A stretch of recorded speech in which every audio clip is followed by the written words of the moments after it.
police in the morning. Welcome, B-Movie fans, to another B-Movie interview. I'm Paul. And I'm Corey. And joining us today is filmmaker Daphne Fischer. Daphne is here to talk about her new short film, Enough. Daphne, welcome to the show. Hi, thanks so much for having me. So why don't you tell us a bit about Enough and what the short film is about? It's about the body image and negative, low self-esteem issues that are happening in so many young women nowadays. You just see it time and time again of girls hating their bodies, hating themselves, thinking that there's constantly something wrong with them and that they need to fix something. And I really do believe that it stems from our culture, our society, how girls are raised, and the things that they see in the media that leads them to believe that they're not enough, so to say. And so that's what the film really focuses on, is where it all begins, where it starts, and how it takes a toll on girls as they live their lives. What inspired you to make this film? What inspired me is I had an eating disorder for a good 6 years of my life, starting when I was really young, about 13 years old. And it was a very, very long journey for me to finding self-love. And I mean, it's kind of feels never ending in a way. You know, I'm still every day working on accepting myself as I am. And so that's where the inspiration for the film came from. I mean, I've been an actor seriously an actor for about 5 years, living in Los Angeles for 3. And I just kind of had this idea one day that I wanted to write something that talked about this experience that I had living with this negative voice in my head and stuff like that. So that's where the film was kind of born from. And it just kind of grew into this bigger thing. And once the Kickstarter campaign started, I really started to believe that this film could make a difference and make an impact in girls' lives. And so that's what I'm really hoping for, is that I can start some conversations with people and maybe help some girls not fall into an eating disorder like I did when I was so young. Now, with a film with such an important message, was it hard to balance the entertainment factor with the message factor that you're trying to get to your audience? Now, were there any unexpected challenges that happened while you were filming Enough? I will be filming at the end of January, so I'm just gearing up to shoot it. So I'm facing challenges right now in, putting together my team, of finding a director-producer and finding an editor and finding sound guys. And so that's what I'm currently dealing with. I'm spending my Christmas break messaging people and recruiting, discussing budgets, and it's a fun time. It'll be fun, too, for us because, as you're just starting this process, we can keep in touch as you're filming and during post-production to kind of show what the filmmaker goes through in all of this as well. Yeah, that'll be really cool. I'm kind of flying by the seat of my pants, as I like to say. I feel like I'm figuring out day at a time, step by step. All right, I got this, now I need to get that. All right, I got that, now I need to get that. It's a never-ending thing. Yeah, exactly. Has making this film taught you anything new retaining to the issue of body image or self-esteem? It really has. For one thing, I feel like I've grown more into myself as I've done it, because for the Kickstarter campaign, I made all these videos to promote the film, and one of them I interviewed girls about their body image issues, and then another one I stood on a street corner in a sports bra and shorts, and I asked people to write down their insecurities. And so I've kind of really been putting myself out there in a very vulnerable way, and it's made me really think a lot about what it means to love yourself, what it means to be beautiful, is beauty really the end goal, or are we looking for something else? What is that something else? And one of the things that I think is most interesting is how girls try and pretend, like, I mean, maybe some girls really don't have any insecurities, but I came across so many girls that, you know, their first response to being asked, like, are you insecure? Do you have any insecurities? Was to be like, no, not really. Like, I'm fine. Which I would just kind of laugh at, because I don't really believe you're a human being unless you're insecure about something. Like, that was just crazy to me. And so I'd be like, oh, okay. And then the more I would talk to them, the more these things would come out. And then they'd kind of have this realization of like, oh, yeah, no, I do have insecurities. But I just find it so interesting that our first response is to be like, walls up, I'm fine. It's, you know, it's not an issue. So I think that was really, really interesting for me to look at and kind of see, because I feel like I'm someone who is over aware of their insecurities. Like, I feel like I'm walking around a lot of the time very hypersensitive to how I come across to other people. So it was like stepping into a new world of seeing other people being like, no, I'm good. It's like you said, it's really starting a conversation. It's really kind of almost seems like a film that different people can watch and kind of have their own feelings about, relate in different ways. It sounds like a very interesting idea. Yeah, exactly. And that's what I'm hoping, is to just start conversations and get people thinking about it more, because I really do believe that it's such an epidemic of girls trying to be something different, and I just not a fan. So I think it needs to be talked about more, and that's why I'm making this movie. Definitely. What would you say is the most important point that you're trying to get across in your movie?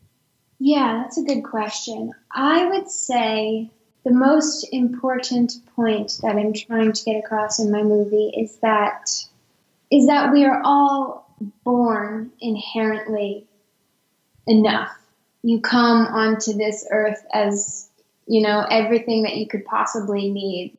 There's absolutely nothing wrong with you. You don't need to change anything.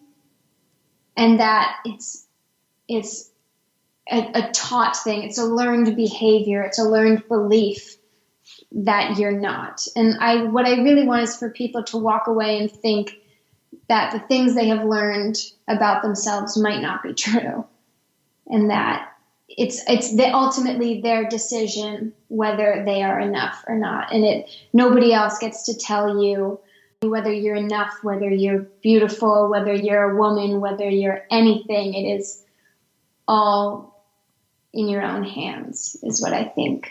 It really, is reminiscent of, the great wise Fred Rogers, as he would always say, I like you just the way you are.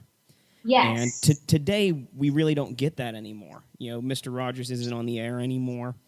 And like you said, the media and what's out there in Hollywood on TV really does not portray any kind of self-loving atmosphere or, any kind of encouragement to be yourself. It's always be better, be different. Yeah, exactly. You get so much of that. So much of... And I catch it even in like sitcoms and stuff too. It'll just be like off the cuff, little funny jokes about, women's bodies or dumb stuff like that. And when you're not really paying attention to it, you don't think much of it. But if you're in tune and kind of specifically looking for it, you just see that stuff all over the place. It's really kind of subliminally happening, and it's crazy. It's like people have gotten so used to seeing it that it's just people just kind of gloss over things like that. Are there any films or filmmakers that inspired you?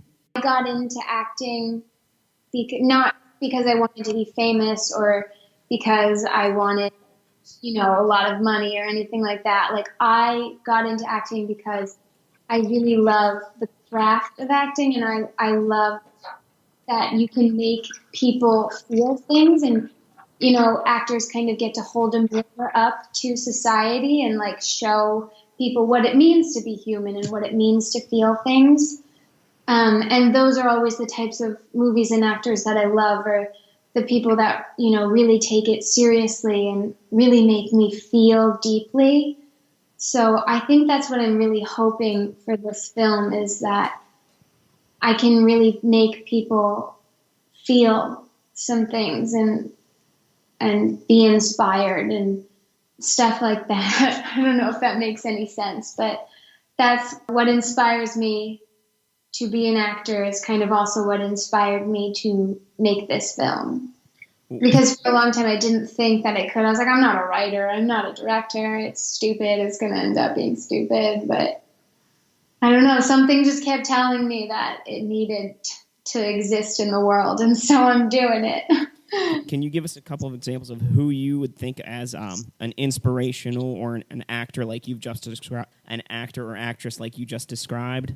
Yeah, more currently, like I've been obsessed with Meryl Streep my entire life. I've watched every single one of her movies. She was the one, like, when I was a little 13-year-old girl, I was like, oh, I want to be an actor like her. So she's been one of the biggest inspirations in my life. But also Brie Larson, I think some of her more recent work, like in Short Term 12 and then Room, like, was so moving. I'm trying to think off the top of my head if there's anyone else. I have so many, and now I can't remember any of them. It's how it normally happens. It's like there's so many ideas or things that you're thinking about, and then when you have to actually put it down, it's like, where do I even begin? So I completely understand that. Later on tonight, I'm gonna be like, oh, why didn't I say this person? We'll save that for the next interview. Yeah, exactly. I'll come back with a list. There you go. Yeah, it's interesting because acting kind of has its own, like you said, craft and style, and it's an important element in really bringing a story together and really telling a lesson or anything like that. Like, you can have great writing, but if the acting's terrible, then it's just not going to work. Exactly, and that's why I'm really interested to see how this film kind of turns out, because I am coming from an actor's point of view, an actor's world, but I'm also looking to hire people to join my team who also have their own creative visions. And I was talking to one potential DP for the film, and I was saying to him, I don't know anything about camera work or camera angles or anything like that. So I'm looking for someone who's on the same wavelength as me and kind of gets my vision, but is also, willing to stand on their own creatively and help me out that way, because I don't know that world. So I'm really, really interested to see how all of these worlds kind of meld into each other. Definitely, everybody has their own kind of skill to add, and you're coming from an actress's point of view, but you can see from different elements of it how it's supposed to go together. It's an interesting idea. Yeah. What advice would you give to somebody who wants to begin making their own independent film? The advice that I would give is the advice that my friends gave me, because I kept coming up with a million excuses of why it wouldn't work and why I couldn't do it. And my friends told me, they're like, Daphne, stop worrying about the details and just do it. Because I kept coming up with all these, obstacles. Well, I don't know if I could find locations, or I don't know if I want to write that in because that'll be really hard to figure out, all this stuff, and just a million reasons of why it wouldn't work. And my friends just kept telling me, don't worry about the details. Just do it. Just do it. Just write. Just figure it out. We'll figure it out later. But I think that's, you can always find a reason not to do it. I think you should think about the reasons that you should do it, because it's usually more worth it. Definitely. It's simple advice, but it's a lot more powerful than it seems. So just get out and do it. Yeah. Don't overthink it. It might be terrible, but at least you can put your name to something and say that You created something. And also, it might be amazing. There's that chance too. That's true. And at the very least, it's yours, and it's something, like you said, something to put your name on. Exactly. My mom used to say to me, I used to be really afraid to ask my parents to hang out with my friends when I was younger for some reason. And my mom once told me, she was like, Daphne, if you don't ask, there's 100% chance that the answer will be no, because you don't open your mouth. But if you do ask, at least you have a 50-50 shot. And I feel like that applies to a lot of things in life. If you don't open your mouth and you don't say anything, then there's 100% chance that nothing will get done. But if you say something, you got a 50-50 chance that you'll be heard. So Definitely. Now, we have a very important question that we always like to ask, something that Paul and I seem to debate often for one reason or another, and we like to get other people's opinions. So what do you think, or what is your opinion on hairless cats? Hairless cats. Like, are they cute or not?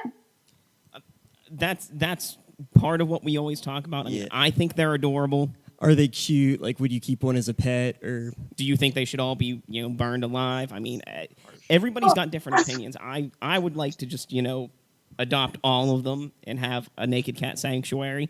Oh my god, a naked cat sanctuary. Well, I've always been kind of afraid of cats. I've had dogs my whole life, so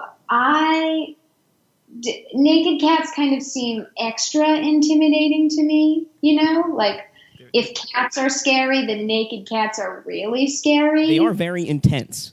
Yeah. I definitely agree. It's like, there's something wrong. Like, it should have some kind of hair. It's like, people have experimented far too much with this poor animal. Like, we've gone too far. Yeah, when I think of naked cat, I don't imagine like a cute little naked kitten. Like, I see like a very angry hairless cat. Exactly. It's hard to like picture one like all happy and glad to see you. Just think of one. It's like it looks like you just got out of a fight and it's coming after you. Some people they really think old people are adorable with all their wrinkles and everything. I think the same way about hairless cats with all their wrinkles and their folds and their they look like they're lonely and then they need love. And they want it. They do look lonely and like they need love. That's true. But I just don't know if they like accept the love. Like, I'm always afraid that they're gonna swipe at me. Does any cat really accept love from people? I mean, they're all kind of angry. Yeah, exactly. This is why I'm a dog person. They say like when you own a dog views you as its master. It'll take care. It'll like protect you and all that. A cat thinks you owe it to give it stuff. So I think all cats are a little bit evil, but hairless cats, I agree with you. There's something wrong there. Yeah, there's a little something extra evil there. Just a little tiny bit. Well, thank you for your opinion on that. No. Where can we follow you or your film to find out more about it as it develops and during production?